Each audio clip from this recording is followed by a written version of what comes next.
कितना अच्छा लग रहा है ना आज़ादी से शॉपिंग करते हुए। अगर घर में बताकर आते कि हम मॉल जा रहे हैं तो वो हिटलर की औलाद किसी न किसी को हमारे साथ चिपका देता। वो सुकून से कहती अपने लिए ड्रेस देखने लगी। मेरे भाई के बारे में जबान संभाल कर बात किया करो। वो जो भी करते हैं हमारी भलाई के लिए करते हैं। उसके बराबर में खड़ी किरण ने दांत पीसते हुए कहा तो मुस्कान उसे तीखी नज़रों से घूरने लगी। मेरी फिक्र में क्यों घुलते हैं, अपनी बहन की फिक्र में घुले ना। वो गुस्से से कहती शीशे की तरफ मुड़ते हुए अपने साथ शर्ट लगाकर देखने लगी कि तभी अपने पीछे आते अक्स को देखकर उसी शर्ट से जल्दी से अपना मुंह छुपा लिया।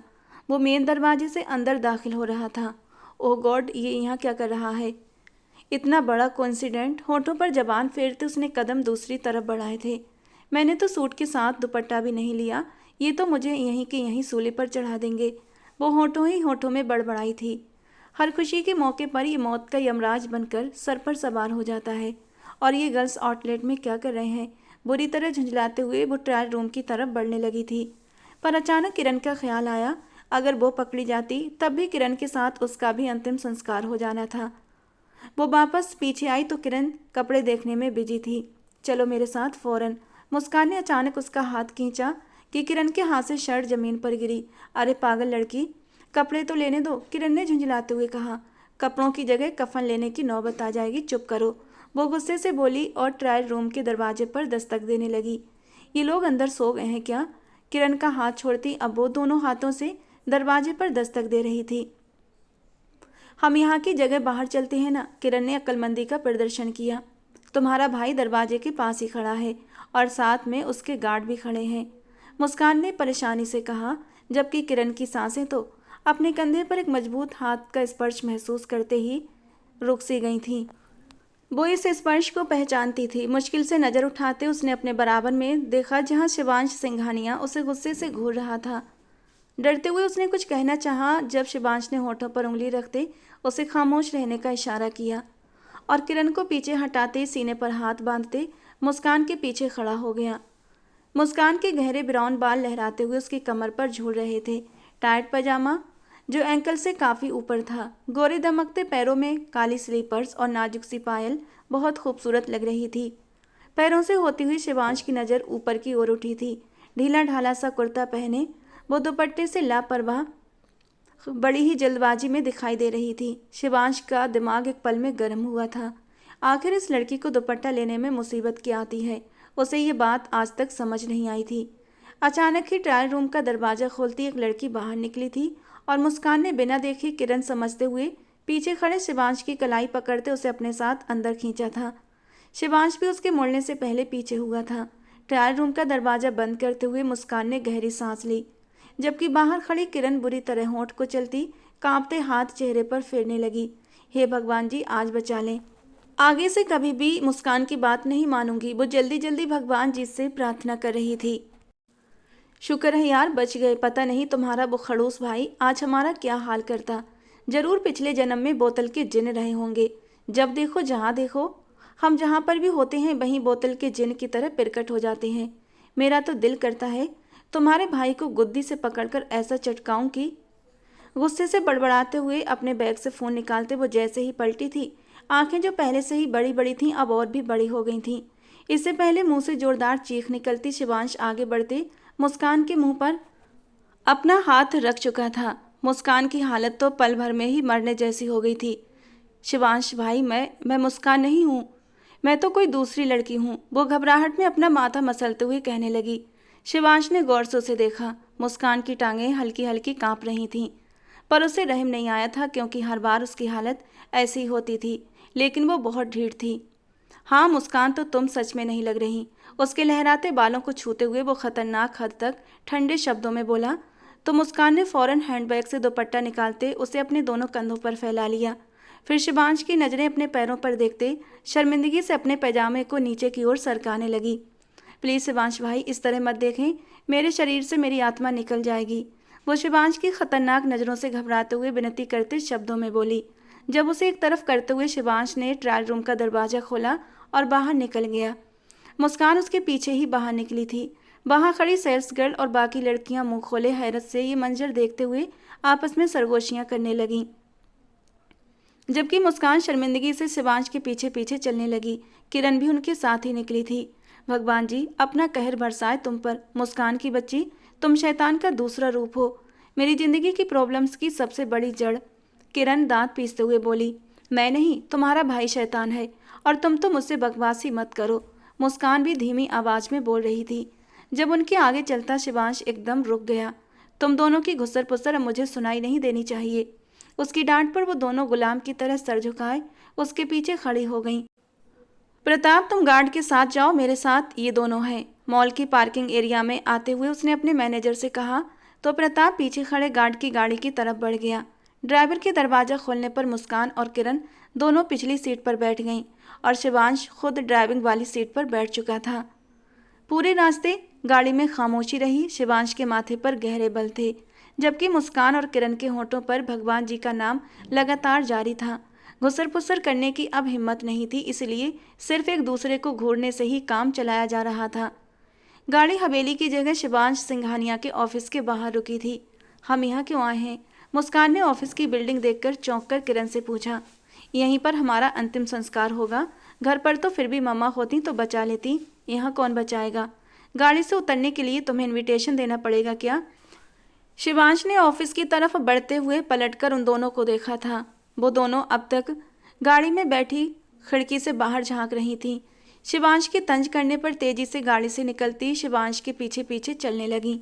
ऑफिस की बिल्डिंग बहुत आलीशान थी। वो शिवांश के पीछे जहां से गुजरती लोग शिवांश को देखते ही खड़े हो जाते। शिवांश आगे बढ़ रहा था जब निगाह एक लड़के पर पड़ी। ऑफिस में काम करने वाले लड़के की नज़रें उसके पीछे थीं। शिवांश के कदम एक पल को रुके। पलट कर देखा तो किरण ने बहुत ही सलीके से दुपट्टा लिया हुआ था, जबकि मुस्कान का दुपट्टा फिर से उसकी गर्दन से जाकर चिपक गया था। शिवांश के घूरने पर मुस्कान ने जल्दी से अपना दुपट्टा अपने दोनों कंधों पर फैला लिया। ये खड़ूस इस जमाने में पैदा क्यों हो गए? इन्हें तो आज से 100 साल पहले के ज़माने में पैदा होना चाहिए था। मुस्कान गुस्से से सोचती हुई ऑफिस के अंदर दाखिल होते हुए शिवांश ने ऑफिस का दरवाज़ा बंद किया और सामने कॉच पर बैठकर एक टांग दूसरी टांग पर जमाते तेजी से हिलाने लगा। शर्ट के कफ खोलते आस्तीनें फोल्ड की। क्या करूं? बेहोश होने का नाटक करूं? मुस्कान परेशानी से बड़बड़ाई थी। किसके साथ मॉल गई थी? शिवांश की तरफ से पहला सवाल आया। अकेले, किरण ने होठों पर जबान फेरते कहा। Very good. किसकी परमिशन लेकर गई थी? सीने पर हाथ बांधते अगला सवाल आया। परमिशन? वो तो मुस्कान ने ले ली थी। किरण ने बॉल मुस्कान के कोट में उछाल दी। जी मुस्कान मैडम बोलिए, किससे परमिशन लेकर गई थी? मुस्कान का नाम लेते खुद ब खुद उसके शब्दों में सख्ती उतर आई थी। वो आंटी जी से। मुस्कान ने फौरन कहा। आंटी जी से मॉल जाने की परमिशन ली थी? शिवांश ने अपना सवाल बदल दिया। मुस्कान ने नामे सर हिलाया। लाइब्रेरी जाने की ली थी। वो जैसे अपना जुर्म कबूल कर रही थी। ओके, तुम लोगों पर और अपना वक्त बर्बाद करना बेकार है। फ्री होने के बाद देखूंगा क्या करना है तुम दोनों का।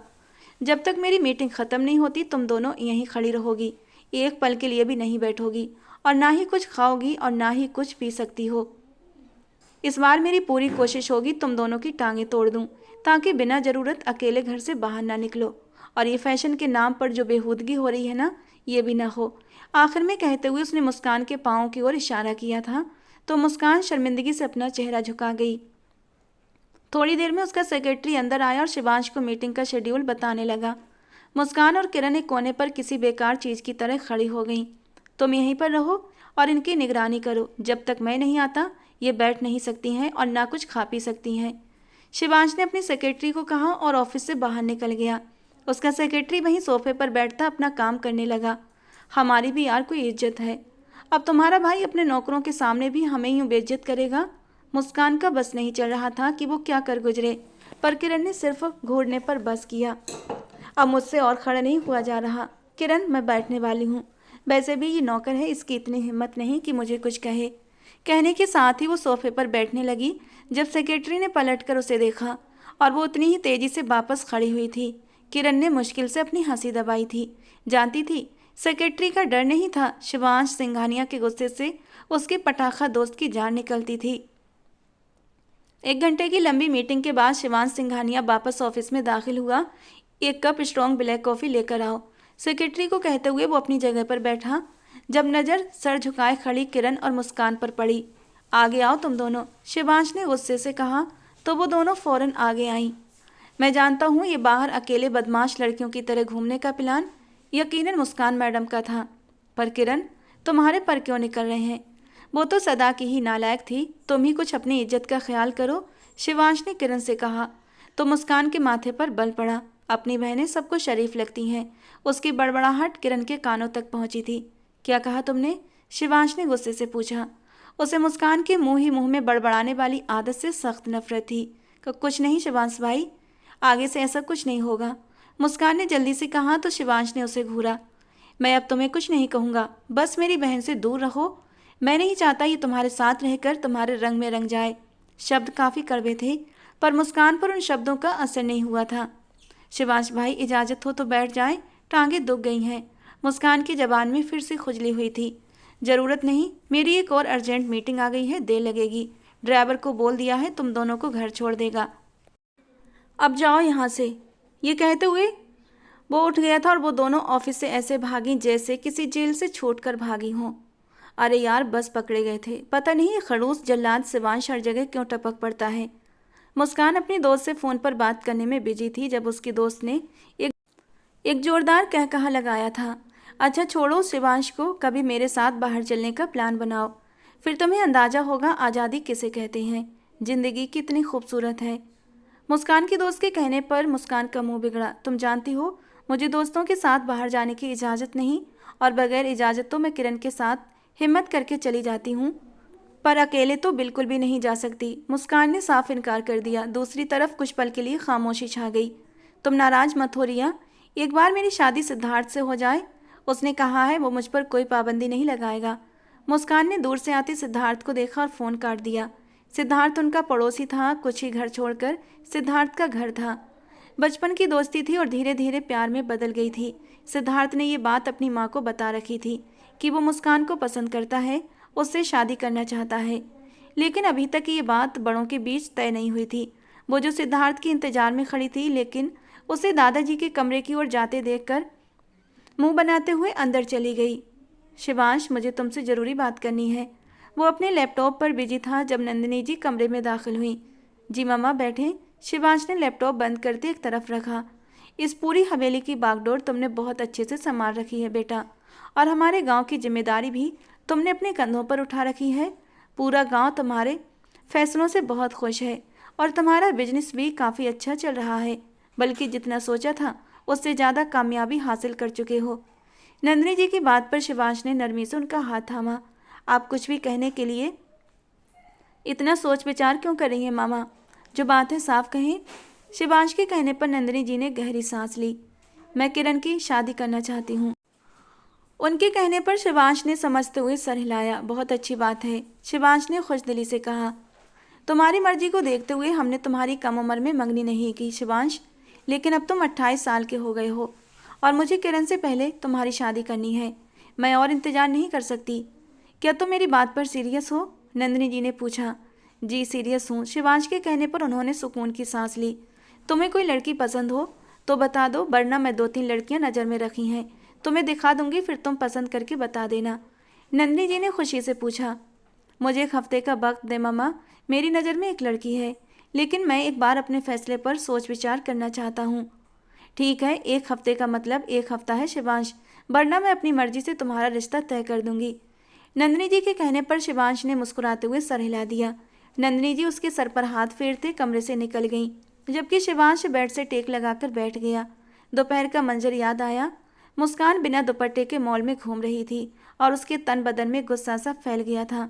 शिवांश अपनी शॉल कंधे पर फैलाता खड़ा हुआ। मौसम हल्का हल्का ठंडा हो रहा था और वो ठंडी हवा खाने के इरादे से बाहर बालकनी में आते गहरी सांसें लेने लगा। वो किसी को पसंद नहीं करता था, पर उसकी नज़रों को मुस्कान भाती थी। उससे 6 साल छोटी थी। वो हर वो काम करती जिससे शिवांश सिंघानिया को चिढ़ थी, लेकिन फिर भी उसकी नज़रों को वो अच्छी लगती थी। अपनी हालत पर झुंझलाते कभी वो अपनी झुंझलाहट गुस्से की सूरत में मुस्कान पर निकालता था।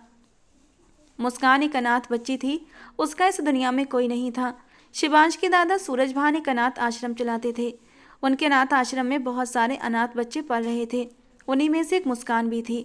सिर्फ 6 महीने की थी जब उसे कोई अनाथ आश्रम के दरवाजे पर छोड़कर चला गया था और अनाथ मासूम बच्चों की तरह मुस्कान को भी अनाथ आश्रम में पनाह मिली। धीरे धीरे मुस्कान वहीं अनाथ आश्रम में पलने लगी और 2 साल की हो चुकी थी जब एक दिन 3 साल की किरण अपने दादा के साथ अनाथ आश्रम में आई थी। उसे वो सुनहरी आंखों वाली मुस्कान बहुत अच्छी लगी थी और किरण ने मुस्कान से दोस्ती कर ली। ये दोस्ती इतनी गहरी हुई कि अब किरण को मुस्कान के बिना चैन नहीं मिलता। वो रोज मुस्कान के लिए रोती और तब सूरज भांजी रोज किरण को अपने साथ अनाथ आश्रम में लाते थे और किरण किरण मुस्कान के साथ पूरा पूरा दिन खेलती थी। और एक दिन मुस्कान को गोद लेने के लिए एक फैमिली आई थी और जब किरण को पता चला तो उसने रो रोकर पूरा घर अपने सर पर उठा लिया था। उस वक्त मुस्कान 5 साल की और किरण 6 साल की हो चुकी थी। उसने इस बात को अपने दिल पर इतना लगा लिया कि उसे तेज बुखार हो गया था। वो बेहोशी में भी मुस्कान का नाम ही पुकार रही थी और तब सूरज भांजी ने मुस्कान को हमेशा हमेशा के लिए अपनी फैमिली में रख लिया, अपनी पोती बनाकर। और मुस्कान की किस्मत बहुत अच्छी थी कि उसे हवेली में भी भरपूर प्यार मिला। अगर मैं मुस्कान से शादी कर लूँ तो उसके दिमाग में पहला और आखिरी ख्याल ही मुस्कान का आया था और फिर वो अपने सवाल पर खुद ही मुस्कुराने लगा। लेकिन उसकी हरकतें वो मुझे बहुत परेशान करती है। शिवांश ने बेचैनी से पहलू बदला लेकिन होंठ एक बार फिर मुस्कुराए थे। अगर सिर्फ मुझे परेशान करेगी तो अच्छी लगेगी। और रही बात संस्कारों की रहने की तो शादी के बाद हर लड़की का फैशन सिर्फ अपने पति तक सीमित हो जाता है। अगर वो मेरे सामने मॉडर्न ड्रेसिंग करती है तो मुझे कोई इशू नहीं। उसने जैसे खुद को समझाने की कोशिश की थी और फिर अंदर कमरे में आ गया। वो अभी अपने फैसले पर और गौर करने का इरादा रखता था। अगले दिन शिवांश ऑफिस से जल्दी फ्री हुआ जब गाड़ी मुस्कान की यूनिवर्सिटी के गेट की तरफ मोड़ दी। यूनिवर्सिटी के ग्राउंड में मुस्कान के डिपार्टमेंट के करीब गाड़ी रोकते वो गाड़ी से बाहर निकला था। सफ़ेद रंगत धूप की वजह से लाल होने लगी थी। आंखों पर लगे ब्राउन सनग्लासेस उसकी पर्सनालिटी पर 4 चांद लगा रहे थे। कुछ देर के बाद उसे मुस्कान डिपार्टमेंट से बाहर आती नजर आई। दुपट्टा वैसे ही लापरवाही से एक कंधे पर झूल रहा था। चेहरे पर कुछ आवारा लटें बिखरी थीं। उसका हुस्न ऐसा था जैसे हाथ लगाओ तो मैला हो जाए। पर मुस्कान के साथ चलती लड़की को देखकर शिवांश के माथे पर कई बल पड़े। वो लड़की मॉडर्न जीन्स और tight half sleeve T shirt में थी। उस लड़की के वजूद के सारे उभार दिखाई दे रहे थे। टॉप इतना शॉर्ट था जो मुश्किल से उस लड़की की धड़कनों को छुपाए हुए था। बाकी उसका पेट साफ दिखाई दे रहा था। बहुत हैंडसम और हॉट बंदा खड़ा है सामने, रुको एक ट्राई मार कर आती हूँ। मुस्कान के साथ चलती रिया कहते हुए शिवांश की तरफ बढ़ी थी। जबकि मुस्कान की निगाहें शिवांश पर पड़ी तो सांसें गले में अटक गईं। जल्दी से दुपट्टा सही करते उसने रिया को रोकने की कोशिश की ताकि उसे बता सके कि वो कौन है, पर देर हो चुकी थी। रिया शिवांश के करीब पहुंच चुकी थी। हेलो, माई सेल्फ रिया करन। रिया ने शिवांश की तरफ हाथ बढ़ाया जबकि मुस्कान अपने चेहरे पर हाथ रखती अपना चेहरा छुपाने लगी। दिल किया जमीन फटे और वो उसमें समा जाए। शिवांश ने गुस्से से पूछा। उसे इस तरह की लिबरल लड़कियों से नफरत थी। वेरी रूड, रिया ने तारीफ करने वाले अंदाज में कहा जब शिवांश ने मुस्कान की तरफ इशारा किया जो मुंह छुपाने में बिजी थी। अरे वो लड़की, उसको छोड़ दो, वो इस टाइप की लड़की नहीं है, काफ़ी बोर और आंटी टाइप की है। रिया ने शिवांश का इशारा देखा जबकि मुस्कान सर झुकाए गाड़ी की तरफ आते गाड़ी का दरवाज़ा खोलकर अब फ्रंट सीट पर बैठ चुकी थी। रिया ने उसे हैरत से देखा जबकि मुस्कान ने उसे गुस्से से घूरा था। आप मुस्कान को जानते हैं? आई गेस आप जरूर शिवांश सिंघानिया होंगे। रिया ने जल्दी से खुद को संभालते हुए बेहद खुशी से कहा। पर शिवांश बिना जवाब दिए गाड़ी का दरवाज़ा खोलते ड्राइविंग सीट पर बैठ चुका था। कौन थी ये लड़की? शिवांश ने गुस्सा बर्दाश्त करते पूछा। इतनी सी देर में उसके दिमाग की नसें उभर चुकी थीं। क्लास फेलो है शिवांश भाई, और दोस्त भी। मुस्कान के कहने पर शिवांश के माथे के बल और भी गहरे हुए। इसीलिए तो तुम्हारी हरकतें बिगड़ती जा रही हैं, बागी हो रही हो तुम, तुम्हारी संगत ही खराब है। मुस्कान, इतना पढ़ने का क्या फ़ायदा अगर इंसान को अच्छे बुरे की पहचान ना हो। शिवांश ने गाड़ी ड्राइव करते हुए एक नज़र मुस्कान को देखा। आज उसका अंदाज हमेशा की बजाय काफ़ी नरम था। वो ऐसी नहीं है शिवांश भाई, बहुत शरीफ लड़की है, आप सिर्फ उसके बाहरी हुलिये से जज। वो बोल रही थी जब शिवांश ने उसकी बात सख्ती से काटी। तुम दोबारा उस लड़की के साथ दोस्ती नहीं रखोगी और ना ही उसके साथ बैठोगी। मैं तुम्हारे प्रिंसिपल से बात करूंगा कि वो तुम्हें उस लड़की से दूर रखें और तुम्हारा सेक्शन ही चेंज कर दें। शिवांश के कहने पर वो मुंह खोले शिवांश को देखने लगी। वो होता कौन था उसके पर्सनल मामलों में दखल देने वाला? आप ऐसा कैसे कर सकते हैं? ये मेरी पर्सनल चॉइस है कि मैं किससे दोस्ती रखूं और किससे नहीं। वो बुरी तरह झुंझलाई थी। शट अप, तुम उस लड़की से दोस्ती नहीं रखोगी। बस उस लड़की से क्या, तुम्हें यूनिवर्सिटी की किसी भी लड़की से दोस्ती रखने की ज़रूरत नहीं। पढ़ने आती हो तो पढ़ने पर ध्यान दो। उसे बहस करते देख शिवांश ने उसे गुस्से से डांटा था तो वो होंठ चबाती अपने आंसू रोकने लगी। उसके अचानक खामोशी पर शिवांश ने अपने माथे पर हाथ फेरते उसे तिरछी नज़रों से देखा था। आइसक्रीम खाओगी? शिवांश ने नरमी से पूछा। नहीं, मुस्कान ने रूखे से कहते चेहरा मोड़ लिया। लंच करें तुम्हारे पसंदीदा होटल में? शिवांश ने फिर पूछा। मुस्कान के इस बार इनकार पर शिवांश होंठ भींच कर रह गया। उस वक्त उसे ज़्यादा मनाना यानी उसे सही साबित करना था। वो घर लौटते ही गाड़ी से उतरती अंदर की तरफ भागी थी। अपने कमरे में जाते दरवाज़ा जोर से बंद किया। बेड पर औंधे मुंह गिरते, तकिए में मुंह छुपाते कई आंसू उसकी आंख से गिरे थे।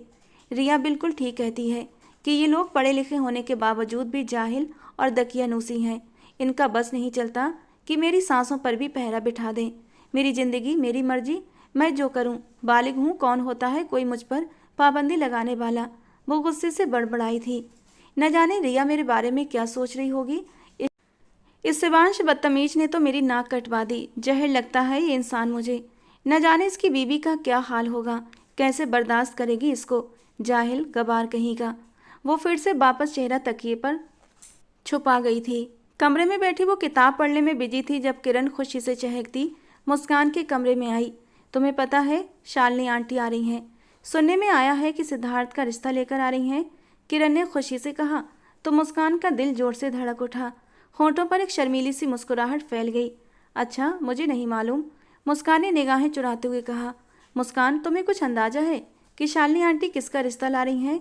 किरण ने गुमसुम अंदाज में पूछा। नहीं किरण, मुझे कैसे पता होगा। मुस्कान के नाम में सर हिलाने पर किरण उसे तैयार होने का कहकर कमरे से निकल गई। मुस्कान ने खड़े होते कमरे का दरवाज़ा बंद किया और फ़ोन उठाते रिया को कॉल लगाई। कुछ घंटे के बाद कॉल उठा ली गई। हेलो रिया, आज शालिनी आंटी सिद्धार्थ के लिए मेरा रिश्ता ला रही हैं और मैं बहुत ज़्यादा खुश हूँ। यार, काश इस वक्त तुम मेरे पास होती। वो खुशी से गोल गोल घूमती बोली। उफ, तुम पागल हो मुस्कान, अपनी बर्बादी की खुशी मना रही हो। शादी के बाद तुम्हें पता चलेगा कि ज़िंदगी घरदारी में उलझ कर रह जाती है। इससे तो अच्छा था तुम यूनिवर्सिटी छोड़कर चूल्हा चौका देखती। रिया ने कहते कहते फ़ोन काट दिया जबकि मुस्कान हैरत से अपने फ़ोन को देखने लगी। फिर नज़रअंदाज करते हुए अपने लिए अच्छे से कपड़े निकालने लगी। वो आज बहुत ज़्यादा खुश थी। मामा, शालिनी आंटी क्यों आ रही हैं? किचन में नंदिनी जी को इतने सारे पकवान बनाते देखकर उसने आम से अंदाज में पूछा था। ये कैसा सवाल है किरण कि क्यों आ रही हैं? तुम्हारे दादाजी ने बुलाया है, उनका कोई बहुत ज़रूरी काम है, बस वही करने आ रही हैं। नंदिनी जी ने सलाद काटते हुए कहा और पतीले में चम्मच घुमाया। मम्मा, मैं तैयार हो जाती हूँ, किरण कहते हुए पलटने लगी जब नंदिनी जी की पुकार पर रुकी। किस खुशी में तैयार हो रही हो? वो हैरान हुई। ऐसे ही मम्मा, दिल कर रहा है, मुस्कुराकर कहती वो किचन से निकल गई। नंदिनी जी के होंठ मुस्कुराने लगे। सूरज भांजी ने नंदिनी जी को बताया था कि शालिनी अपने बेटे सिद्धार्थ आर्या के लिए रिश्ता लेकर आ रही थी। उनके दिमाग में पहला ख्याल किरण का ही आया था क्योंकि वो किरण की पसंद से अच्छी तरह परिचित थीं। किरण सिद्धार्थ को पसंद करती थी। इस ख्याल को सोचते हुए वो सूरज भांजी से ये पूछना ही भूल गई कि वो किसके लिए रिश्ता लेकर आ रही है, क्योंकि हवेली में सिर्फ किरण ही तो नहीं थी, मुस्कान भी तो थी। वो बस सुबह से खाने पकाने के इंतजाम में लगी हुई थी। अरे नंदिनी भाभी, आप अकेले ही काम कर रही हैं, मुझे बुला लेती, हम दोनों मिलकर कर लेते। ये प्रिया जी थीं, नंदिनी जी की देवरानी। प्रिया जी के 2 जुड़वा बच्चे हुए थे, लेकिन भगवान जी ने उन्हें बहुत बड़ा दुख दिया था, ऐसा दुख जिससे वो जिंदगी भर उभर नहीं सकती थीं। जब उनके बच्चे 10 साल के हुए तो उन्हें एक ऐसी अनोखी लाइलाज बीमारी थी जिसका कोई इलाज नहीं था। दोनों जुड़वा थे, इसीलिए ये बीमारी उनकी पैदाइशी थी और दोनों एक साथ इस बीमारी से जूझते हुए एक ही दिन इस दुनिया से चले गए थे और तब से वो दोबारा माँ नहीं बनी थी। लेकिन फिर धीरे धीरे उन्होंने मुस्कान के साथ अपना दिल बहलाना शुरू कर दिया था और इस हवेली में सबसे ज़्यादा मुस्कान को प्यार करने वाली प्रिया जी ही थी, क्योंकि मुस्कान के साथ में उनकी ममता को थोड़ा सा सुकून मिला था। अरे प्रिया, ये किचन का काम मैं देख लूँगी, तुम बस बाहर की सफाई और सेटिंग वगैरह चेंज करवा लो, नंदिनी जी ने जल्दबाजी में कहा। क्या बात है नंदिनी भाभी, शालिनी कौन सा पहली बार हमारे घर आ रही है जो इतना इंतजाम? प्रिया जी ने नासमझी से पूछा। इस बार वो ख़ास मकसद के लिए आ रही है प्रिया, किरण के रिश्ते के लिए आ रही हैं और मैं नहीं चाहती कोई भी कमी रहे। नंदिनी जी खुशी से बोली तो प्रिया जी मुस्कुराती हुई किचन से बाहर निकल गईं। वो नौकरानी से लॉन्ज और ड्राइंग रूम की सेटिंग चेंज करने का कहती मुस्कान के कमरे की ओर बढ़ी, क्योंकि वो जब से यूनिवर्सिटी से आई थी कमरे में बंद थी। ये इतनी तैयारी किस खुशी में? प्रिया जी ने कमरे में दाखिल होते हुए पूछा।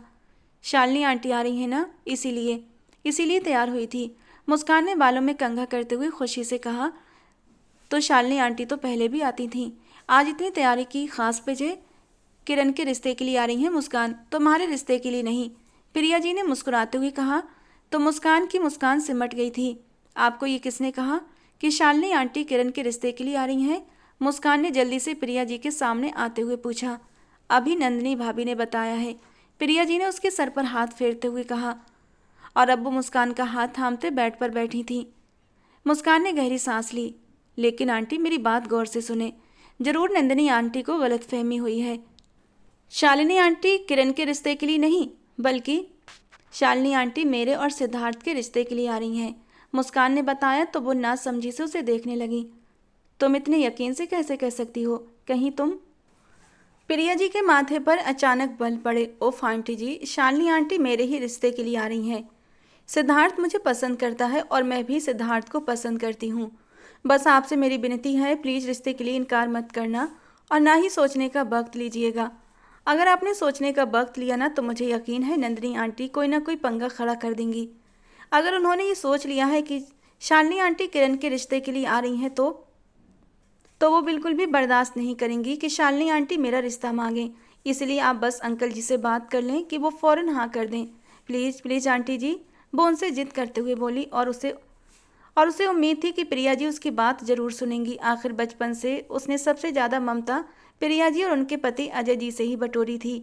दोनों अपने बच्चों के जाने के बाद मुस्कान को ही अपनी बेटी समझने लगे थे, जबकि प्रिया जी तो उससे मुंह खोले हैरत से देख रही थीं। तो तुमने मुझे बताया नहीं मुस्कान कि तुम और सिद्धार्थ एक दूसरे को पसंद करते हो? मैं तो तुम लोगों की दोस्ती को। प्रिया जी अफसोस से उसे देख रही थीं। कुछ गलत नहीं किया आंटी जी, हमने कभी कोई गलत बात भी नहीं की, लेकिन हम दोनों जानते हैं कि हम दोनों एक दूसरे को पसंद करते हैं। इसीलिए बस मुझे उसने कहा कि वो मेरा रिश्ता लाना चाहता है और मैंने हाँ कर दी। शादी तो आपको मेरी करनी ही है ना? और जब सिद्धार्थ मेरा रिश्ता ला रहा है तो प्लीज़ इनकार मत करिएगा, मुस्कान ने उम्मीद भरे अंदाज में कहा। मुस्कान के कहने पर प्रिया जी ने गहरी सांस ली, फिर उसके चेहरे पर हाथ फेरा और कमरे से निकल गईं। उनका दिल बैठा जा रहा था। नंदिनी जी तो खुशी से तैयारी में लगी थीं। ये सोचकर उनका दिल हौलने लगा कि जब शालिनी किरण की जगह मुस्कान का रिश्ता मांगेंगी तो उनका क्या रिएक्शन होगा। तुम कहाँ जा रहे हो शिवांश? नंदिनी जी किचन से निकली तो शिवांश को बाहर जाते देखते हुए फ़ौरन उसके पास आईं। इस वक्त शाम के 6 बज रहे थे और शालिनी जी घर पहुँचने ही वाली थीं। ज़रूरी काम से जा रहा हूँ मम्मा, शिवांश ने फ़ोन देखते बिजी अंदाज में कहा। ऐसे कैसे जा सकते हो? आज बहुत ख़ास दिन है, शालिनी आ रही है, मैंने तुम्हें बताया था ना। और ऐसे मौके पर भाई का होना ज़रूरी होता है। बहन के रिश्ते के होते वक्त उन्होंने शिवांश को कहा तो शिवांश उनके कंधे पर हाथ रखकर मुस्कुरा दिया। मम्मा, रिश्ता कहीं बहुत दूर से नहीं आ रहा, सिद्धार्थ देखा भाला है मेरा, लेकिन मैं फिर भी कोशिश करूँगा कि जल्दी आ जाऊँ, आप परेशान मत हो। ये कहते हुए वो उनका आशीर्वाद लेता हुआ बाहर निकल गया। नंदिनी जी भी वापस किचन में चली गईं। शालिनी जी आई तो सब उनसे पहले से भी ज़्यादा अच्छे से मिले थे। किरण वाइट फ्रॉक में खूबसूरती से तैयार होकर नीचे आई थी। शालिनी जी ने उसकी बलाएं ली। ये मंजर देखकर नंदिनी जी का दिल खुशी से फूल गया, जबकि बराबर में बैठी प्रिया जी का दिल और भी हौलने लगा। उन्होंने अपने माथे पर आया अनदेखा पसीना साफ किया। प्रिया, मुस्कान कहाँ है? दिख नहीं रही, शालिनी जी ने नरम शब्दों में पूछा। सो रही होगी, उसे घरेलू घरदारियों से कोई लेना देना नहीं है, बस यूनिवर्सिटी जाती है, वापस आकर सो जाती है, खाती है और फिर दोबारा से फिर सो जाती है। नंदिनी जी ने हंसते हुए एक एक करके उसकी बुराई गिनवाई थी।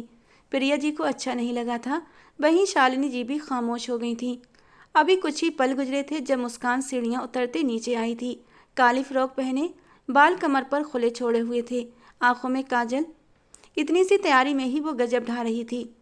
प्रिया, रिश्ता तो किरण का आया है ना, फिर ये मुस्कान इस तरह तैयार क्यों हुई है? नंदिनी जी ने नासमझी से प्रिया जी से पूछा।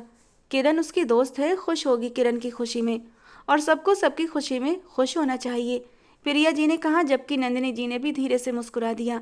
हाँ, बात तो ठीक है, मैं भी बहुत ज़्यादा खुश हूँ, उन्होंने धीमी आवाज़ में प्रिया जी से कहा। तो प्रिया जी मुश्किल से मुस्कुराईं। इतने में दादाजी भी आ गए और प्रिया जी और नंदिनी जी के पति भी आ गए। इधर उधर की बातें शुरू हुईं। उसके बाद खाने की टेबल लगाई गई। सब खाने की टेबल पर बैठे थे। शालिनी जी की निगाहें बार बार मुस्कान की तरफ उठ रही थीं। मुस्कान निगाहें झुकाए खाना खाने में बिजी थी। आंटी, ये आप पनीर टिक्का ट्राई करें ना, आपको बहुत पसंद आएगा। किरण ने पनीर टिक्का शालिनी जी की तरफ बढ़ाया तो शालिनी जी ने मुस्कुराकर प्लेट थाम ली। मैं यहाँ एक ख़ास मकसद के लिए आई थी। मैं वो अपना मकसद अंकल जी के आगे पहले ही रख चुकी हूँ, लेकिन आप सबके आगे रखना भी ज़रूरी है। मैं यहाँ सिद्धार्थ के रिश्ते के लिए आई थी। उन्होंने बात शुरू की तो किरण का चेहरा शर्म से गुलाबी होने लगा, जबकि मुस्कान का दिल बहुत ज़ोर से धड़क उठा। बोलो शालिनी, हमारे बीच ऐसा कोई रिश्ता नहीं है कि बीच में किसी भी तरह की झिझक आए। हमारा तुम्हारा आना जाना तो सालों का पुराना है। बिल्कुल एक फैमिली की तरह है हम लोग, सुरेश जी ने खुशी से कहा। तो किरण, जो कि किरण के पिताजी थे, मैं अपने बेटे सिद्धार्थ के लिए मुस्कान का हाथ मांगना चाहती हूँ। मुझे मुस्कान शुरू से ही सिद्धार्थ के लिए बहुत पसंद है, पर मैंने कभी अपनी राय का इजहार नहीं किया क्योंकि बच्चे छोटे थे। पर अब मुझे लगता है कि हमें शादी कर देनी चाहिए, यही सही वक्त होता है। शालिनी जी के कहने पर नंदिनी जी को एक हिच्चू सा लगा। प्रिया जी उनकी पीठ थपकने लगी। सब उनकी तरफ देख रहे थे। सॉरी, खाने में ज़्यादा मिर्ची थी शायद, नंदिनी जी कहते हुए टेबल से उठी थी, जबकि किरण का गुलनार होता चेहरा एकदम सफ़ेद पड़ गया था। उसके लिए यहाँ बैठना भी मुश्किल हो रहा था। मैं मामा को देख कर आती हूँ, ये कहते हुए वो फ़ौरन खड़ी हुई थी और कमरे से बाहर निकल गई। शालिनी जी को ये सब कुछ अजीब लगा था, जबकि प्रिया जी सब कुछ समझ रही थीं। मुस्कान की निगाहें ऊपर उठने से इनकारी थीं। मुझे लगता है नंदिनी भाभी को मेरी बात पसंद नहीं आई, शालिनी जी ने अफसोस से कहा। ऐसा कुछ नहीं है शालिनी, मैं नंदिनी को पहले से ही बता चुका था कि तुम रिश्ते के लिए आ रही हो। उसे कोई ऐतराज़ नहीं था, दादाजी ने कहा। जब मुस्कान अपना चेहरा साफ करते हुए एक मुस्कुराती नज़र शालिनी जी पर डालते शर्माते हुए वहाँ से चली गई, जबकि प्रिया जी मुस्कुराने लगी थीं। उन्हें मुस्कान अपनी बेटियों की तरह प्यारी थी, तो उन्हें ये रिश्ता दिल से पसंद आया था, क्योंकि सिद्धार्थ एक अच्छा लड़का था, बेहद समझदार और सुलझा हुआ। प्रिया जी अब और उनके पति अजय जी को भला और क्या ऐतराज़ हो सकता था। और फिर वहीं टेबल पर बैठे बैठे इस रिश्ते के लिए हाँ हो गई थी। किरण रोती हुई अपने कमरे में गई। बेड पर गिरते आंसू लड़ी की सूरत में उसकी आंखों से निकलने लगे। तभी नंदिनी जी कमरे का दरवाज़ा खोलती अंदर आईं। मामा प्लीज़ यहाँ से अभी चले जाएं, इस वक्त तो कोई बात मत करिएगा, किरण ने सख्ती से कहा। परेशान क्यों होती हो, मैं बात करूँगी ना तुम्हारे दादाजी से। देखना, मुस्कान का रिश्ता सिद्धार्थ से नहीं होगा, सिद्धार्थ का रिश्ता तुमसे ही होगा। तुम इस घर की बड़ी हो, तुम इस घर की असल बेटी हो, वो मुस्कान नहीं। और इस हवेली में जो खुशियां होंगी उन पर सबसे पहला हक तुम्हारा होगा। तो इस रिश्ते पर हक पहले तुम्हारा है, ना कि उस मुस्कान का। मैं बात करूंगी पापा जी से, और अगर सिद्धार्थ का रिश्ता तुमसे नहीं हुआ तो मुस्कान से भी नहीं होगा, नंदिनी जी ने सख्ती से कहा। अच्छा, जैसे आप कहेंगे। और घर वाले मुस्कान के रिश्ते से इनकार कर देंगे। आपने देखा नहीं था आंटी कितनी मोहब्बत से उसे देख रही थीं, और मुस्कान, वो जानबूझकर तैयार होकर आई थी, कितना शर्मा रही थी। ऐसा लगता था कि उसे इस बात की पहले से खबर थी। वो जो मुस्कान में अपना सुकून ढूंढा करती थी, वो उसकी जान हुआ करती थी। आज मोहब्बत की बात आई तो वो उसे पराई लगने लगी थी, अपनी दुश्मन लगने लगी थी। मम्मा, कहीं ऐसा तो नहीं कि मुस्कान और सिद्धार्थ एक दूसरे को पसंद करते हैं? वरना आप खुद सोचिए, मैं मुस्कान से बड़ी हूँ, इस घर की बड़ी बेटी हूँ, तो पहला हक तो मेरा हुआ ना। लेकिन शालिनी आंटी ने मुस्कान का रिश्ता क्यों मांगा? वो एकदम से चौंक कर बोली थी। ऐसा कुछ भी नहीं है किरण, मैं कह रही हूँ सिद्धार्थ की शादी तुमसे ही होगी। मैं बात करूँगी शालिनी से, उसे तो सिर्फ इस हवेली से रिश्ता करना है ना, तो फिर क्या फ़र्क पड़ता है अगर तुमसे हो जाए। नंदिनी जी ने उसके चेहरे पर हाथ फेरते उसे पुचकारा था। मामा, मुझे कुछ नहीं पता, बस मेरा दिल बैठा जा रहा है। आप जानती हैं ना मैं सिद्धार्थ को कितना पसंद करती हूँ। मैंने आज तक उसके अलावा किसी और के बारे में नहीं सोचा, किरण ने भीगे शब्दों में कहा और अपनी माँ के गले लगते रोने लगी। जबकि नंदिनी जी का दिमाग गुस्से से खौल रहा था। वो फैसला कर चुकी थी कि दादाजी से दो टूक बात करेंगी कि अगर सिद्धार्थ की शादी किरण से नहीं होती तो मुस्कान से भी नहीं होगी। अपनी बेटी का हक वो किसी अनाथ और पराई लड़की को नहीं लेने देंगी। आप पापा जी से बात करें सुरेश, आप बड़े हैं, पहला हक आपका है, आपकी बेटी का है। शालिनी ऐसे कैसे सिद्धार्थ का रिश्ता मांग सकती है? नंदिनी जी कमरे में जले पाँव की बिल्ली की तरह इधर उधर चक्कर काट रही थीं। तुम्हारा दिमाग खराब हो गया है, जबरदस्ती अपनी बेटी थोपोगी। उसकी मर्जी, वो जिसको चाहे अपनी बहू बनाए। तुम्हें गलतफहमी हुई थी, बात खत्म। सुरेश जी ने बात खत्म कर दी, जबकि नंदिनी जी का गुस्सा और बड़ा था। सुरेश, आपके पिताजी ने उस पराई लड़की को मेरी बेटी का हक देकर, इस घर की असल बेटी का हक देकर बिल्कुल भी अच्छा नहीं किया। जब जब शालिनी ने उनसे पहले ही बात कर रखी थी तो तुम्हारे पिताजी ने क्यों नहीं कहा कि पहला हक किरण का है? क्यों उन्होंने उस वक्त मना नहीं कर दिया? मेरी बेटी हर तरह से मुस्कान से बेहतर है। शर्म हया तो नाम के लिए भी नहीं है उस मुस्कान में। पता नहीं किसका खून होगी, फिर भी हमने उसे इस हवेली में रखा, उसकी परवरिश की, उसे पढ़ाया लिखाया, लेकिन इसके बावजूद भी उसमें लड़कियों वाला कोई गुण नहीं है। कहते हैं ना कि खून अपना असल रंग जरूर दिखाता है। क्या पता उसकी माँ कैसी होगी, उसका बाप कैसा होगा, और तभी वो ऐसी है। बस मैं कुछ नहीं जानती। आप पिताजी से बात करें। अगर किरण की शादी सिद्धार्थ से नहीं होगी तो फिर मुस्कान से भी नहीं होगी।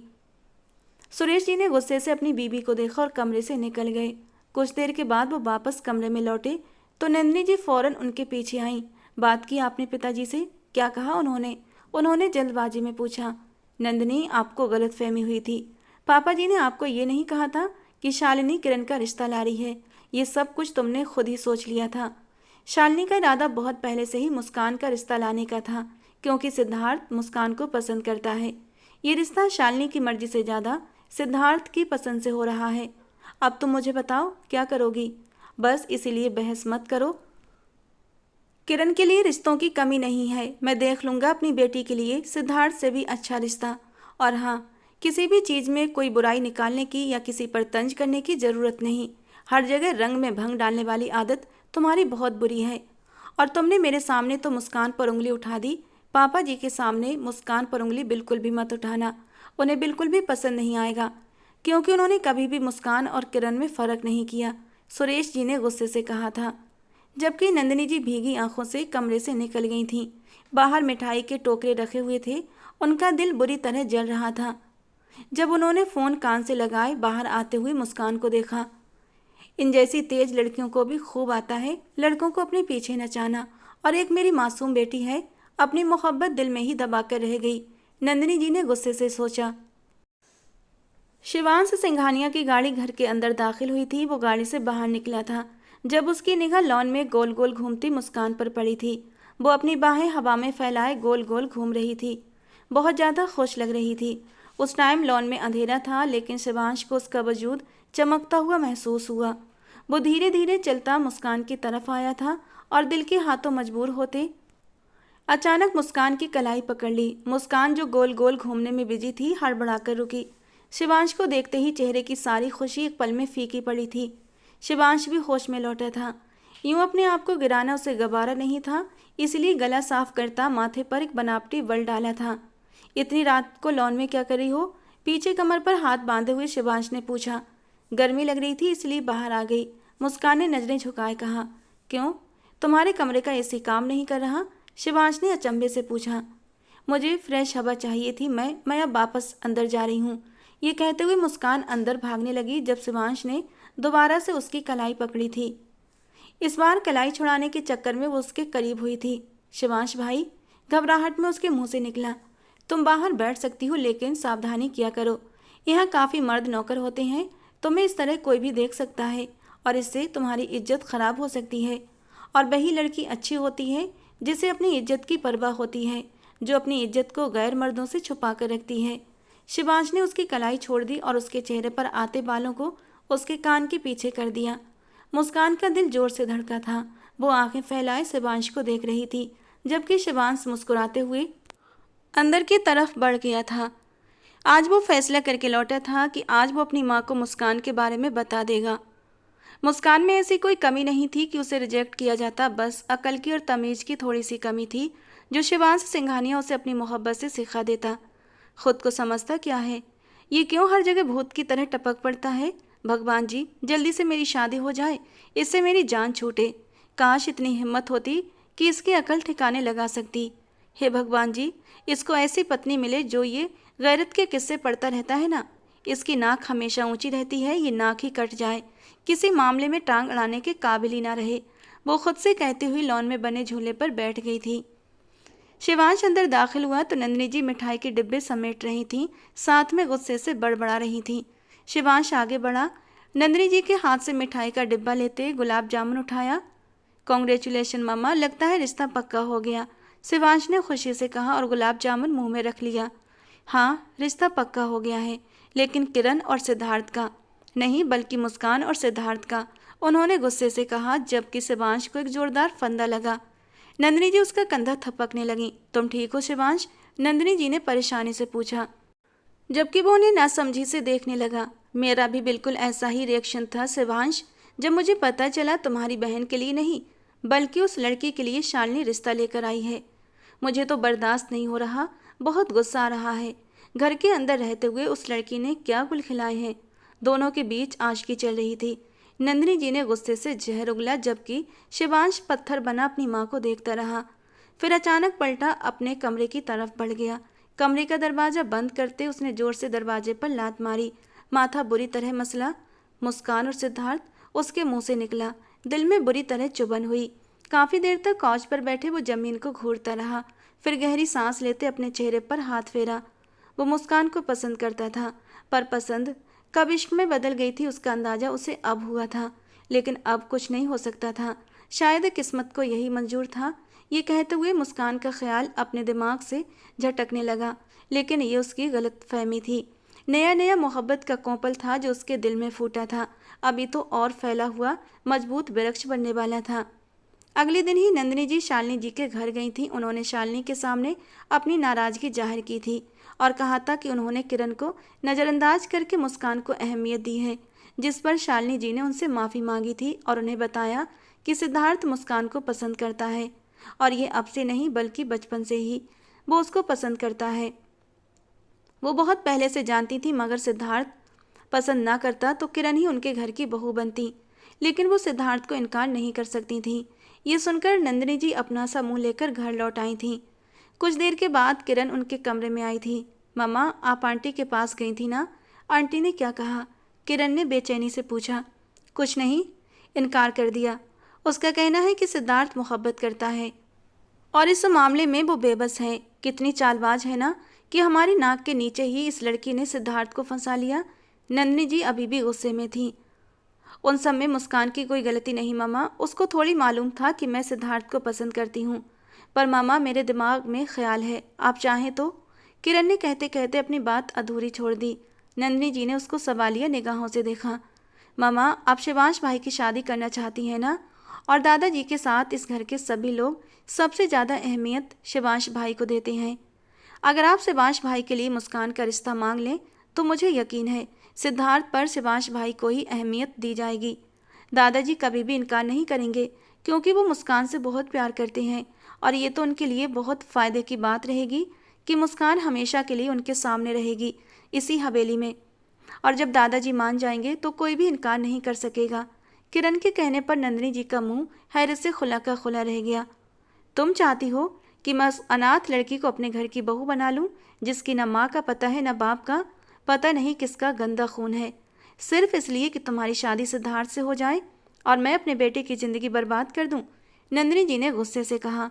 मम्मा, आप ऐसा क्यों सोचती हैं?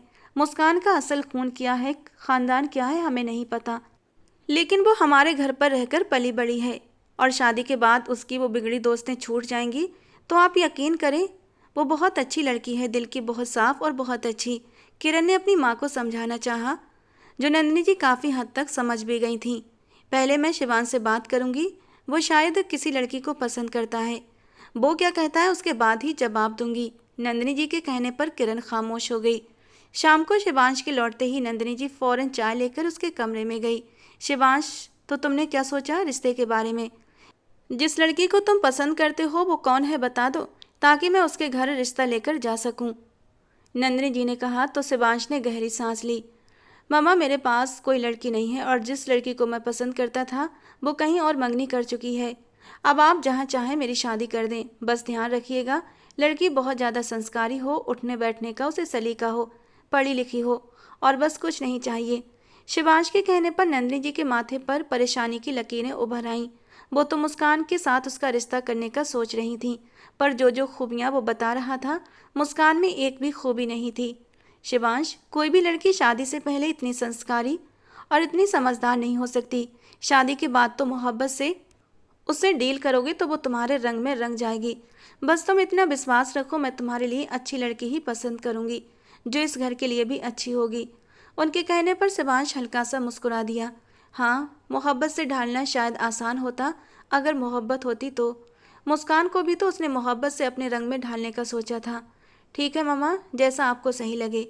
ये कहते शिवांश ने बात ख़त्म कर दी। नंदिनी जी का चेहरा खुशी से जगमगा उठा। वो कमरे से निकलने लगी जब कुछ सोचते हुए रुकी। शिवांश, मुझे तुम्हारे कमरे की सफाई करवानी थी, तुमने सुबह मना किया था इसलिए नहीं करवाई। नंदिनी जी ने कहा। मम्मा, मैं फ़िलहाल बहुत थका हुआ हूँ, आराम करना चाहता हूँ। तो तुम एक काम करो, तुम किरण के कमरे में जाकर आराम कर लो। वैसे भी वो तुम्हारी मासी की तरफ गई है, देर से आएगी। जब तक मैं तुम्हारे कमरे को भी सेट करवा दूंगी। नंदिनी जी ने कहा तो शिवांश कमरे से बाहर चला गया और नंदिनी जी नौकरानी को बुलाकर शिवांश के कमरे की सफाई करवाने लगी। किरण के कमरे में आते ही शिवांश ने एसी ऑन किया, कंबल सर पर ताना और बेड पर लेट गया। लाइट भी ऑफ कर दी। अभी शिवांश की आंख लगी एक ही पल हुआ था जब अचानक कमरे का दरवाज़ा खुला। ओह, तो किरण मैडम यहाँ सो रही हैं। लगता है रिजल्ट चेक नहीं किया तुमने। मुझे नालायक होने के ताने दे रही थी ना। देखो कितने हाई ग्रेड से मैंने सेमेस्टर क्लियर किया है। खुशी से अपने हाथ चूमती वो कमर पर हाथ रखकर किरण के कंबल में दुबके वजूद को देखते हुए कहने लगी। कल से न जाने क्यों किरण कमरे में दुबक कर बैठी थी, पर उसे इस बात का अंदाजा नहीं था कि खाली नंदिनी जी को ही गलतफहमी नहीं हुई थी, बल्कि किरण को भी गलतफहमी हुई थी।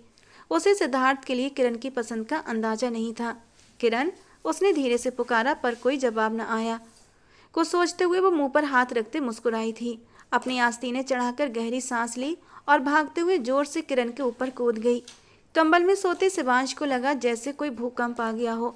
उसने हड़बड़ाकर उठना चाहा, पर अपने ऊपर मौजूद वजूद का वजन महसूस करते पत्थर रह गया। किरण, तुम इतनी ठोस ठोस क्यों लग रही हो?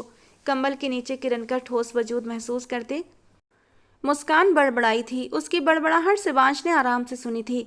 बेवकूफ़ लड़की, फौरन उठो मेरे ऊपर से, शिवांश गुस्से से चिल्लाया था। हे भगवान जी, मुझे तुम्हारी आवाज़ तुम्हारे उस खड़ूस भाई जैसी क्यों लग रही है? खामोशी महसूस करके मुस्कान ने उसके ऊपर लेटे लेटे ही उसके चेहरे से कंबल हटाया था और किरण की जगह शिवांश का चेहरा देखते चीख मारते उसके ऊपर से नीचे गिरी थी। नहीं नहीं भगवान जी, हर बार ये भयानक इत्तेफाक मेरे साथ ही क्यों होता है? नीचे गिरते वो आंखें बंद करके बोली थी, जबकि उसकी बड़बड़ाहट पर शिवांश सिंघानिया, जो अपना कंधा सहला रहा था, झटके से उठकर बैठा था। रिश्ता पक्का हो गया है तुम्हारा, शादी होने वाली है। अब तो थोड़ी तमीज और मैच्योरिटी का प्रदर्शन कर लो। शिवांश गुस्से से दांत पीस कर बोला था। मैंने अब क्या किया? वो मुंह बनाते हुए बोली। तुम्हारे अंदर अकल नाम की चीज़ है? शिवांश ने गुस्से से पूछा। मुस्कान, जो अपनी कोहनी मसल रही थी, शर्मिंदगी से शिवांश को देखने लगी। मैं समझी थी किरण है। खड़े होते हुए उसने निगाहें झुकाकर कहा। किरण भी थी तो तुम इस तरह उस पर कूदोगी? वो बेचारी तो हड्डी पसली एक हो जाएगी उसकी। जरा अपने भारी भरकम वजूद को देखो और उस नाजुक सी किरण को देखो। शिवांश ने उसके भरे भरे वजूद पर तंज कसा था। शादी होने वाली है, अब तो अकल के नाखून ले लो। ये सब शादी के बाद नहीं चलता। न जाने क्यों आज उस पर गुस्सा करने का दिल नहीं कर रहा था, इसीलिए अंदाज न चाहने के बावजूद नरम हो गया था और हमेशा की तरह वो उसका नरम अंदाज देखते हुए फैली थी। कुछ दिन की मेहमान हूँ शिवांश भाई, फिर इस घर से चली जाऊंगी, फिर आपको यही हरकतें याद आएंगी। शिवांश का नरम अंदाज देखते वो आज थोड़ा प्यार से बोली थी तो शिवांश के दिल में कुछ बुरी तरह चुभा था। या तो शायद वो हमेशा रहने वाली थी। तुम्हें गलतफहमी क्यों है कि तुम मुझे याद आओगी? एक बार तुमसे जान छूट जाए फिर मैं बला टलने की खुशी में गरीबों को खाना खिलाऊंगा। शिवांश तंजिया अंदाज में बोला, जबकि मुस्कान को ये बात बुरी तरह दिल पर लगी थी। वो खामोशी से एक नज़र शिवांश को देखते वहाँ से निकलने लगी। जब शिवांश ने उसे बुलाया था, उसका यूँ खामोश हथियार डाल देना उसे पसंद नहीं आया था। दिल किया कि वो कुछ देर उससे और बहस करे, जैसे हमेशा करती थी। चुप क्यों हो गई? शिवांश ने सीरियसली पूछा। आप मुझे पसंद नहीं करते, मैं भी आपको पसंद नहीं करती। मेरा मतलब आपकी डांट को। मैंने हमेशा किरण की तरह आपको अपना भाई ही समझा, पर आपने मुझे कभी किरण की तरह अपनी बहन नहीं समझा। वो अफसोस से कहती कमरे से निकल गई। उसकी बात पर शिवांश के होठों पर एक जख्मी सी मुस्कुराहट फैल गई। बिल्कुल ठीक कहकर गई थी वो। शिवांश ने उसे कभी अपनी बहन नहीं समझा था। नींद तो आनी नहीं थी, इसीलिए वो किरण के कमरे से बाहर निकल गया। ऐसी क्या अर्जेंट बात है नंदिनी कि तुमने सबको जमा कर लिया? राजेश जी ने परेशानी से पूछा। अपनी बीवी से उन्हें हमेशा ही डर महसूस होता था। कमरे में दादाजी के साथ प्रिया जी, अजय जी, सुरेश जी सब मौजूद थे। नंदिनी जी ने सबको जमा तो कर लिया था, पर अब बात करना मुश्किल हो रहा था। फिर गहरी सांस लेते खुद को बोलने के लिए तैयार किया। मैं यहाँ अपने शिवांश की बात करने आई हूँ। परसों शालिनी मुस्कान का रिश्ता मांग कर गई है और आप सबने हाँ कर दी बिना मशवरा मांगे। पर मैं इस रिश्ते पर राजी नहीं हूँ, क्योंकि मैंने मुस्कान को हमेशा अपने शिवांश के लिए देखा है। अगर मुझे पता होता आप लोग मुस्कान के रिश्ते में इतनी जल्दबाजी करेंगे तो मैं पहले ही रिश्ता मांग लेती। नंदिनी जी के कहने पर सब हैरत से एक दूसरे को देखने लगे। दादाजी के माथे पर बल पड़े। मुस्कान का पहला हक मेरा है पापा जी। 5 साल की थी तब आप मुस्कान को इस घर में लेकर आए थे। उस दिन से ही अपने बच्चों में और मुस्कान में कभी कोई फ़र्क नहीं किया। मुझे वो बच्ची शुरू से ही बहुत पसंद थी, चुलबुली सी, नटखट सी। मैंने तो न जाने कब का सोच रखा था कि मैं इस शरारती और नटखट सी मुस्कान को अपनी बहू बनाऊंगी, ताकि मेरे घर में हर वक्त चहल पहल मची रहे। उन्होंने इमोशनल ब्लैकमेल करना शुरू कर दिया। नंदिनी, तुम्हारा दिमाग सही है? क्या बकवास कर रही हो? सुरेश जी उनके कान में धीरे से बोले और नंदिनी जी ने उन्हें खामोश रहने का इशारा कर दिया। ये बात पहले कर लेती भाभी, लेकिन अब तो हम शालिनी को हाँ कर चुके हैं, अजय जी ने अफसोस से कहा। तो हाँ ना में भी बदली जा सकती है अजय। रिश्ता ही हुआ है, कोई शादी तो नहीं हो गई ना? और ख़ानदान के अंदर मामला है, किसी को खबर नहीं होगी। शालिनी जी भी समझ जाएंगी। नंदिनी जी ने जैसे अपना फैसला सुनाया।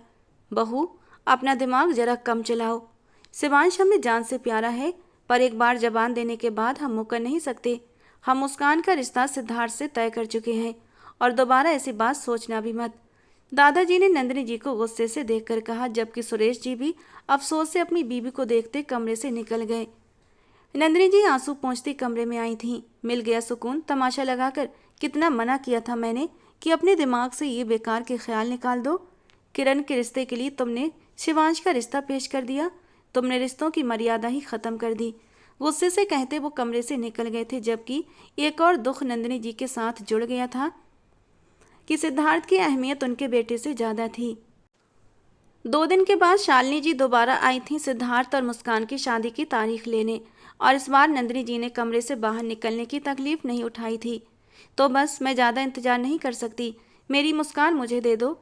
इसी महीने की आखिरी तारीख को मैं शादी की डेट फाइनल कर लूँ, शालिनी जी ने कहा तो सब मुस्कुराने लगे।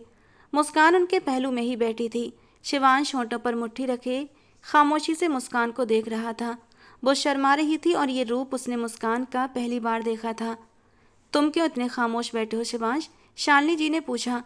मैं तो हमेशा से ही खामोश ही रहता हूँ आंटी जी, शिवांश ने मुस्कुराते हुए कहा। उसकी बात पर मुस्कान ने मुंह टेढ़ा कर लिया, जो शिवांश ने आराम से देखा था। सबकी रजामंदी से शादी तय हो चुकी थी। अगले दिन से ही घर में शादी की तैयारियां शुरू हो गई थीं। तुम यूनिवर्सिटी जाते हुए अपने बैग में मेकअप वगैरह कब से रखने लगी? मुस्कान कमरे में दाखिल होती उसे बैग में मेकअप का सामान रखते देख किरण ने पूछा। इतने दिनों में वो पहली बार मुस्कान के कमरे में आई थी। अरे यार जरा धीरे, कोई सुन लेगा। वो मेरी शादी होने वाली है ना, तो रिया ने मेरे लिए एक छोटी सी पार्टी अरेंज की है, तो हम यूनिवर्सिटी बंक करके वहाँ जाएंगे, वो खुशी से कह रही थी, जबकि किरण के माथे पर बल पड़े। तुम्हारी शादी होने वाली है मुस्कान, अब तो अकल का इस्तेमाल करो कुछ। यूँ छुप छुप कर जाने वाली हरकतें छोड़ दो, इस तरह घर बसाओगी? किरण का अंदाज आज बहुत कड़वा था। मुस्कान के माथे पर भी बल पड़ा।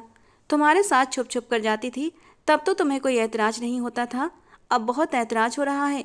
मुस्कान के पूछने पर किरण ने गहरी सांस ली। मेरे साथ की बात और है, मैं तुम्हारी दोस्त ही नहीं बल्कि तुम्हारी बहन भी हूँ, कभी बहन से कम नहीं समझा। और वो रिया, वो तो मेरे समझ में नहीं आती, तुमने उस बिगड़ी अमीरजादी से दोस्ती क्यों रखी है? न खुद कभी आबाद होगी न तुम्हें होने देगी, किरण गुस्से से बोली। तो मुस्कान ने बैग बेड पर फेंका। आखिर तुम लोगों के साथ प्रॉब्लम क्या है? तुम्हारा वो भाई मेरे सर पर कम है जो अब तुम भी सवार हो गई, उसने बहुत ही बदतमीजी से कहा था। मेरे भाई के बारे में तमीज़ से बात करो। वो गलत है कि तुम जैसी बदतमीज और जाहिल लड़की के पीछे परेशान होते हैं, किरण ने भी गुस्से से कहा था। आजकल उसे मुस्कान जहर से ज़्यादा बुरी लग रही थी। ओह, तो मैं जाहिल हूँ तो क्यों तुम अपना मतलब निकलवाने के लिए मुझ जैसी जाहिल के पास आती थी। और मेहरबानी करो, न खुद को परेशान करो और अपने भाई से भी कहो कि वो भी मेरे पीछे परेशान न हो।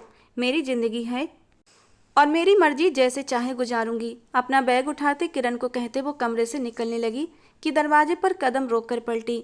किरण उसे ही देख रही थी। तुम्हें शौक होगा किरण, सबसे इजाज़त मांगकर कहीं जाने का।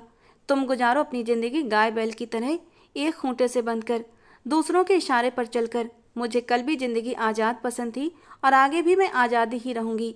वो बदतमीजी से बोली थी। किरण ने होंठ भींचे। मुझे फिक्र तुम्हारी नहीं, सिद्धार्थ की हो रही है, जिसकी शादी तुम जैसी लड़की से हो रही है। किरण के जहर उगलने पर मुस्कान ने कहा लगाया। ओ गॉड, मालूम हो गया है कि तुम्हारी दिलचस्पी थी उसमें, पर अब उसकी फिक्र करना बंद कर दो। उसकी फिक्र करने के लिए मैं हूँ। अब समझ आया इतनी बकवास तुम किस जलन में कर रही थी। मुस्कुराते हुए अफसोस का इजहार करती वो कमरे से निकल गई, जबकि किरण वहीं बैठकर चेहरा हाथों में छुपा गई। नंदिनी जी जो कमरे के बाहर से गुजर रही थी, किरण की सिसकियां सुनकर रुकी थीं। मुस्कान के कमरे में किरण को देखकर वो हैरत से अंदर आईं। किरण, तुम यहाँ हो और रो रही हो? नंदिनी जी ने परेशानी से पूछा। उनके पीछे ही शिवांश भी कमरे में दाखिल हुआ था। मम्मा, मुझे मेरी सिद्धार्थ से मोहब्बत का ताना देकर गई है। किरण रोते हुए माँ के सीने से लग गई।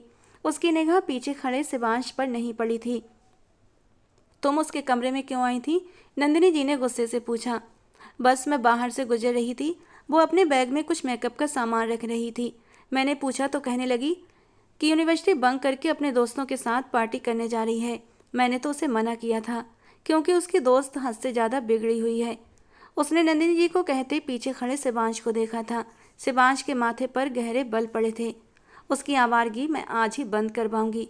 आज ही तुम्हारे दादाजी से बात करूंगी कि जितने दिन इस घर में इज्जत से गुजारना है गुजार ले, फिर चाहे तो अपना मुंह काला करती फिरे। आखिर को खून का असर तो दिखाएगी ही। उसकी बदमाशियों की वजह से लोग मेरी बेटी पर उंगलियां उठाएंगे। नंदिनी जी गुस्से से कहती खड़ी हुई थी। शिवांश उन्हें रोकने उनके पीछे गया था। इत्तफाक से शालिनी जी और प्रिया जी भी वहां मौजूद थीं। नंदिनी जी के होंठों पर एक शातिराना मुस्कुराहट आई। एक तीर से दो निशान। उन्होंने शालिनी जी के सामने दादाजी को भी मुस्कान की हरकतें बताईं। प्रिया जी का चेहरा लाल हुआ था। दिल किया कि मुस्कान सामने हो तो उसे एक करारा थप्पड़ दें, जबकि शालिनी जी के माथे पर भी बल पड़े थे। आप समझाएं उसे, अच्छी और शरीफ लड़कियां ऐसे नहीं करती। इस तरह तो वो शादी के बाद भी अपनी मनमानी करेगी। शालिनी जी ने फिक्रमंदी से कहा था। तो प्रिया जी शर्मिंदगी से हाथ मसलने लगी, क्योंकि ज़्यादा उंगलियां उन्हीं की तरफ उठने वाली थीं, क्योंकि सबसे ज़्यादा मुस्कान की परवरिश में प्रिया जी का हाथ था। उन्होंने अफसोस की नज़र नंदिनी जी पर डाली थी। कल तक मुस्कान पर अपना हक जता रही थी और आज उसके खिलाफ जहर उगल रही थी, क्योंकि उनका मतलब पूरा नहीं हुआ था। शिवांश, तुम मुस्कान को लेकर आओ, मैं खुद उससे बात करूंगा, दादाजी ने फिक्रमंदी से कहा। शिवांश ने घड़ी में वक्त देखा। आज उसकी एक ज़रूरी मीटिंग थी। उसके पास 1 मिनट की भी फुर्सत नहीं थी। ठीक है दादाजी, मैं जाता हूँ, कहता हुआ वो बाहर निकला था। शिवांश की गाड़ी बाहर निकलते आगे पीछे गार्ड की गाड़ियां भी निकली थीं। क्या हुआ, गाड़ी क्यों रोक दी? पानी की बोतल मुंह तक ले जाते झटका लगने पर मुस्कान ने पूछा। उसकी दोस्त ने झटके से गाड़ी रोकी थी। ये तो वही है ना जो उस दिन तुम्हें लेने आया था? रिया के पूछने पर मुस्कान ने बाहर देखा और फिर जब गाड़ी का दरवाजा खोले खड़े शिवांश को देखा तो पानी की बोतल एक पल के लिए उसके हाथों में लरच गई थी। भगवान जी, फिर से, उसने थूक निगलते कहा। फौरन रिया की गाड़ी के डैशबोर्ड पर रखा टिश्यू बॉक्स से टिश्यू पेपर उठाया और अपने होठों से लिपस्टिक साफ की। ये क्या कर रही हो तुम? रिया ने हैरत से पूछा। चुप करो यार, मुस्कान अपनी लिपस्टिक साफ करते हुए जल्दबाजी में बोली और फिर आंखों से काजल साफ करने लगी। सीरियसली मुस्कान, तुम इस आदमी से इतना डरती हो कि अपना मेकअप साफ कर रही हो? ये है कौन तुम्हारा? ओ गॉड, इंसान को इतना डरपोक नहीं होना चाहिए। मुझे तो हैरत हो रही है कि इतनी पढ़ी लिखी हो। तुम्हारे घर में सब इतने पढ़े लिखे हैं, तो फिर इतने दकियानूसी ख्याल क्यों? बस हैं तो क्या करूं? मेरी बदकिस्मती जो मैं इन लोगों में जाकर फंस गई हूं, पर मैं लड़ नहीं सकती इन लोगों से। ये कहते हुए मुस्कान ने गालों से ब्लश भी साफ किया था। तुम्हें अपने हक के लिए लड़ना चाहिए मुस्कान। अगर आज नहीं लड़ोगी ना तो शादी के बाद भी दब कर रहोगी, रिया ने गुस्से से कहा। मुस्कान ने उसकी बात को नज़रअंदाज किया। चेहरे पर आए बालों की लटों को कान के पीछे करते वो गाड़ी से नीचे उतरते उतरते धीरे कदमों से शिवांश की गाड़ी तक आई थी।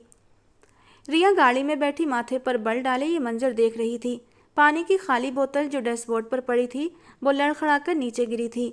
रिया गुस्से से मुट्ठियां भींच गईं। हेलो शिवांश भाई, आप? मुस्कान ने होंठों पर जबान फेरते कहा। शिवांश ने उसे जवाब देने की बजाय गाड़ी में बैठने का इशारा किया। मुस्कान खामोशी से गाड़ी की तरफ बढ़ी थी, पर कदम पत्थर हो रहे थे। जब शिवांश को रिया की गाड़ी की तरफ जाते देखा, शिवांश को अपनी गाड़ी की तरफ आते देख रिया भी अपनी गाड़ी से नीचे उतरी थी। मुस्कान हड़बड़ाकर शिवांश के पीछे आई। मैंने मुस्कान को मना किया था, पर मुस्कान ने मेरी बात नहीं मानी। अब मैं डायरेक्ट आपको मना कर रहा हूँ। आप मुस्कान से दोस्ती नहीं रखेंगी। ना मुस्कान आपके साथ कहीं बाहर जाएगी ना आएगी।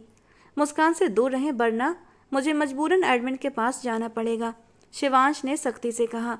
और रिया का चेहरा गुस्से से लाल पड़ा था। बच्ची नहीं है मुस्कान, बालिग है।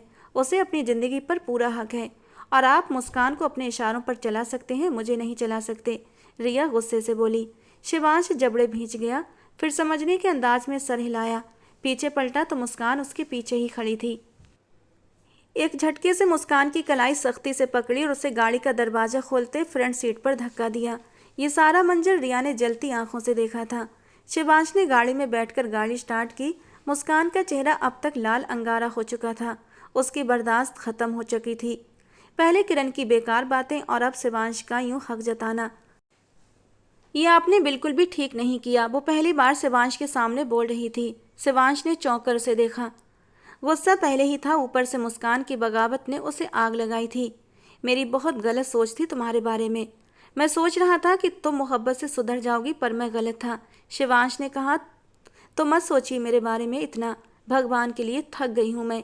मेरी ज़िंदगी है, मेरी मर्जी, मैं इसको जैसे चाहे गुजारूं। आप कौन होते हैं मुझ पर हुक्म चलाने वाले? आप मेरे बाप नहीं हैं, आप मेरे कुछ भी नहीं लगते, मुस्कान गुस्से से बोली थी, जबकि शिवांश के शब्द उसके गले में अटक गए थे। मुस्कान इतनी बदतमीजी पहली बार कर रही थी। वो जिद्दी थी लेकिन बदतमीज कभी नहीं थी। मुस्कान, तुम्हें अंदाजा नहीं है कि तुम किससे बात कर रही हो और कैसे बात कर रही हो, शिवांश ने गुस्से से दांत पीसते हुए कहा। मालूम है मुझे कि मैं शिवांश सिंघानिया से बात कर रही हूँ। मैं आपकी बहुत इज्जत करती हूँ, लेकिन अब और अपने मामलों में किसी की दखलंदाजी बर्दाश्त नहीं कर सकती। ये मत करो, वो मत करो, यहाँ मत जाओ, वहाँ मत जाओ, इसके साथ मत बैठो। ये हक आपको किसने दिया कि आप मेरे दोस्तों की इंसल्ट करें? वो आज पूरी तरह लड़ने के मूड में थी और अब शिवांश के पास कोई शब्द नहीं बचे थे। अगर वो और कुछ कहता तो मुस्कान और बदतमीजी करती। उसे अपनी पसंद पर आज बहुत अफसोस हुआ था कि उसने इस लड़की को पसंद किया था। गाड़ी घर के पोर्च में रुकी तो मुस्कान गाड़ी रुकते ही दरवाज़ा खोलते नीचे उतरी थी। घर के अंदर कदम रखा तो दादाजी, प्रिया जी, शालिनी जी लॉन्ज में ही बैठे थे। प्रिया जी उसे देखते ही खड़ी हुई थीं और मुस्कान के सामने आई थीं। आंटी जी, शिवांश भाई से कहें कि वो मुझे और मेरे मामलों में ना बोलें। आज उन्होंने मेरी दोस्तों को, अभी उसने इतना ही कहा था कि प्रिया जी के हाथ से पड़ने वाला थप्पड़ उसके शब्द उसके मुंह में ही तोड़ गया था। गाल पर हाथ रखे वो बेयकीनी से प्रिया जी को देखने लगी। प्रिया जी उसका बाजू पकड़ते उसे अपने साथ खींचते उसके कमरे में लेकर आई थीं। तुम्हें शर्म नहीं आती मुस्कान? इस तरह नाक कटवाओगी तुम हमारे ख़ानदान की? इस तरह जलील करोगी? मेरी परवरिश पर उंगली उठवाओगी? यूनिवर्सिटी बंक करके तुम कहाँ जाती रही हो? मुझे तो मालूम भी नहीं था कि तुम यूनिवर्सिटी बंक करती हो। बेशरम लड़कियों की तरह बाहर फिरती हो, गुलछर्रे उड़ाती हो। प्रिया जी चिल्लाई तो मुस्कान आंखों में आंसू लेकर उन्हें देखने लगी। आप भी किरण और शिवांश भाई की जबान बोलने लगी। जहर उगलने के लिए क्या नंदिनी आंटी की जबान काफ़ी नहीं थी? मुझे ये सब समझ में नहीं आ रहा। अगर मैं बाहर चली भी गई तो ऐसी कौन सी कयामत आ गई? ज़माना बदल चुका है। ये मॉडर्न वर्ल्ड है जहाँ चूल्हा चौका करने वाली घरेलू औरतों की ज़िंदगी से बाहर निकलेंगी तो आपको मालूम होगा कि दुनिया किस कदर हसीन है, मुस्कान बोली तो प्रिया जी उसे देखती रह गई। मुस्कान, मैंने तुम्हारी परवरिश इतनी आज़ाद तो नहीं की थी। ये बात पूछते हुए प्रिया जी की आंखों में आंसू आ गए थे। उन्हें अपनी वो 10 साल की बच्ची याद आई जो किस तरह सर झुकाकर अपनी माँ की सारी बातें मानती थी, और उन्होंने अपनी बेटी की परछाई मुस्कान में ढूंढने की कोशिश की थी और उसी तरीके से मुस्कान की भी परवरिश की थी। लेकिन मुस्कान अलग निकली थी। मुस्कान ने गहरी सांस ली, अपने आंसू साफ करते प्रिया जी के सामने खड़ी हुई, उनके हाथों को थामा। आज़ादी बुरी चीज़ नहीं है आंटी जी, आज़ादी हर किसी का हक है और इसमें कोई बुराई नहीं। वो दौर गया जब औरतों को जानवरों की तरह घर में बंद करके रखा जाता था। अब और ज़माना है कि औरतें मर्दों से कंधा मिलाकर चल सकें, लेकिन हमारे घर के मर्द ये कबूल नहीं कर रहे। सबके दिमाग आज से 100 साल पहले की ज़िंदगी जी रहे हैं। अभी मुस्कान ने इतना ही कहा था जब प्रिया जी ने उसके मुंह पर एक और थप्पड़ मारा। अपनी बकवास बंद करो मुस्कान, मैं एक शब्द और नहीं सुनूंगी। जो लड़कियां तुम्हारी जैसी बागी हो जाती हैं ना, फिर उनकी लाशें मिलती हैं लुटी पिटी, किसी दरिंदगी का निशाना बन जाती हैं। और जितना मॉडर्न जमाना हो चुका है ना, उतना ही खतरनाक हो चुका है। पहले का दौर था फिर भी ठीक था। आजकल के तुम्हारे मॉडर्न वर्ल्ड में ही ज़रूरत है कि लड़की अपने आप को सबसे बचा कर रखे। अफसोस हो रहा है मुझे कि मैंने तुम्हारी परवरिश की। नंदिनी भाभी बिल्कुल ठीक कहती हैं कि मैं तुम्हारी परवरिश अच्छे से नहीं कर पाई। किरण तुमसे 1000 दर्जे अच्छी है, अपनी हदें जानती है। नंदिनी जी ये कहते हुए पलटी थीं। दरवाजे पर खड़ी शालिनी जी, जो कब से मुस्कान की तेज जबान देख रही थीं, बहुत कुछ सोचने पर मजबूर हो गई थीं। प्रिया जी के पलटते ही वो भी पलट गई थीं और रुकने की बजाय सीधा अपने घर की तरफ चली गई थीं। उन्हें सिद्धार्थ से बात करने की ज़रूरत थी। सिद्धार्थ को अपनी पसंद पर सोच विचार करने की ज़रूरत थी। दोस्तों, इस नॉवल का सेकंड पार्ट कल अपलोड किया जाएगा। नॉवल का अब तक का ये पार्ट आपको कैसा लगा, अपनी राय ज़रूर देना। और इस नॉवल के कितने पार्ट होने चाहिए ये भी कमेंट बॉक्स में ज़रूर बताना। तो मिलते हैं दोस्तों इस नॉवल के अगले पार्ट के साथ।